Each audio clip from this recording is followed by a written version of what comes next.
Hello from Amsterdam. We're here at IBC 2024. I'm together with Cedric Pessier, VP Sales, EMEA at Nice People at Work. Hello Cedric, nice to meet you. Hello, thanks for having me. IBC 2024, what are the key trends in the industry you see here, and how would you say they're shaping the industry?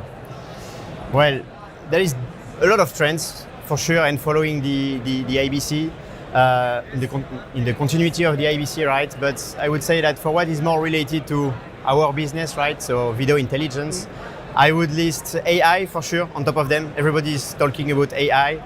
And I think that, again, after the NAB a couple of months ago, people are expecting a certain level of finally maturity, right? And okay, AI is there, AI is good, but what can we get out of AI, and how can we finally use it, right, to improve our operations, to increase the efficiency of our service, of our platform, right? So this is definitely a buzzword and a key topic that we are addressing, and I guess we will get back to that in a minute. And the other one I would say is monetization, because there again, I think the market has reached a certain level of maturity in most regions, right? And all our customers are looking for new ways to best monetize their content and their platforms, right? So yeah, that would be that. You just mentioned AI as a buzzword, which I can't agree more. It is this buzzword for 2024. So would you say from the perspective of Nice People at Work, is it more a big topic for internal procedures to make the platform or the service more efficient? Or do you also have solutions in place where the client or your customer immediately benefits from? Both of it, actually, but indeed, and we are proud to say it, AI is a very concrete product and solutions at NPAW. So here again, at the NAB, we released our very first AI assistant, which is called NALA. It stands for Natural Language, and came with the promise to allow our customers to access all the information that is available in our ecosystems, in the solution that we provide, so in the NPAW suite, right? In a very easy and natural way, using finally natural language, right? So instead of having to go to the tools and having the knowledge of the different KPIs that our users would like to track and building a dashboard and so on, just go in there and use NALA to ask a question. How is my service performing, right? And is there any anomalies or issues that I should eventually be aware of? And if there are, what are the possible root cause or triggers of this issue, right? So this we have released at the NAB, and we launched a beta phase with a lot of important customers that kept providing us with continuous feedback for continuous improvement. And so now we came with this IBC finally with a new version of NALA, right? That is more robust, of course, and that is more rich in terms of capabilities, right? And it comes also related to a new user interface that we're also delivering to our customers, and we plan to have deployed in the next coming months. So yes, AI is a concrete product, right? That is there to help our customers better access the information that we provide to them and get additional insights about their overall service performance, right? All right. You just mentioned we talked a bit about AI and NALA. So what would you say are the main benefits or changes when you talk about your new interface? The new interface actually redesigned a bit the way we process the data, and it allows us to deliver even more information to our customers and be even more specific with certain KPIs, right? So it's, first of all, more information and also more customization and flexibility. And I mean, we were already known for our flexibility in terms of, configuring the tool and creating dashboards and things like that, but we take it way further right now thanks to the new UI. So it comes also with additional features and functionalities. I will not get into the details, but our customers will be able to go even further into the analytics and data troubleshooting. So yeah. Brilliant. So would you say that AI plays also a very important role for your future deployments and developments?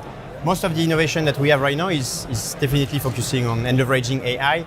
As a matter of fact, we have grown the development teams with dedicated resources that are fully focused on AI from our headquarters in Spain, in Barcelona, and also new offices that we have opened in Lisbon. So yes, definitely. So you actually created a real-life business model with AI when we compare to, I mean, as we mentioned earlier, it's a big buzzword, but no one really can grab or have a real idea what it actually means.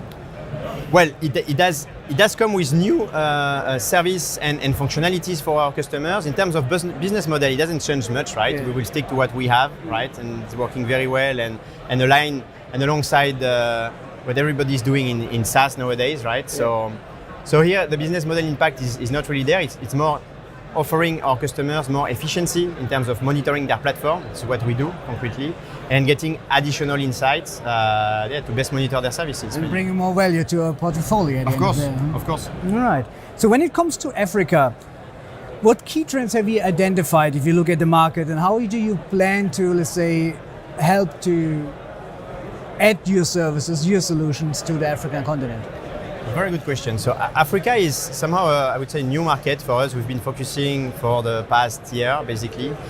One of the key trends that we identified is, first of all, streaming consumption is increasing. That's a fact, right? Alongside the deployment of the broadband services, mobile services, so there is more and more need for streaming services. And it's growing a lot with a very young population. Exactly, and it's growing very fast. Absolutely, and this is clear market opportunities for us, right?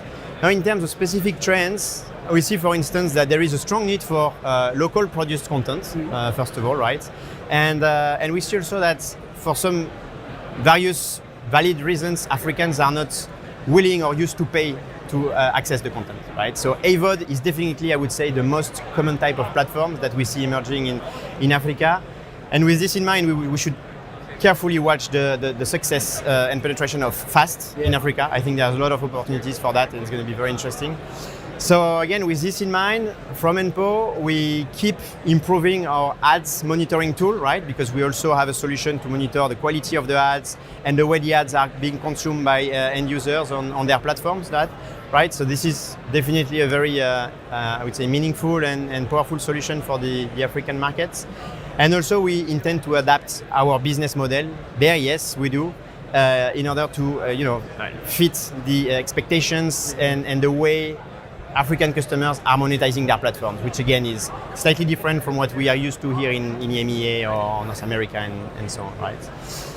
And last but not least, because we see that also Africa is a vast market, there are different regions, right, with their different cultural differences and so on. So we intend to rely on local partners, right? That is allowing us to best address our customers a bit remotely, because we're a bit far away as well. So yes, we're trying to find the right partners to help us there, and definitely we see a lot of opportunities for 2025 and beyond.